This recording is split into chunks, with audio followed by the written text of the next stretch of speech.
అన్న రైతన్న గోస వినేటోళ్లకు అలుసా అన్న పండించిన పంట విలువ పట్టణానికి తెలుసా తన వ్యవసాయము మానుకుంటే లోకానికి నడుసాయి దేశానికి రైతన్నే వెన్నెముకని తెలుసా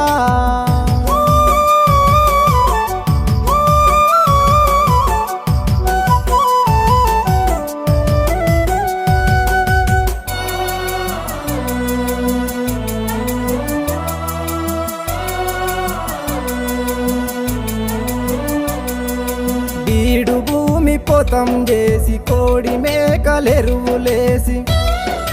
వానకాలమొచ్చెనంటే సినుకమ్మకు నోరు జాసి కంది వరి మొక్కజొన్న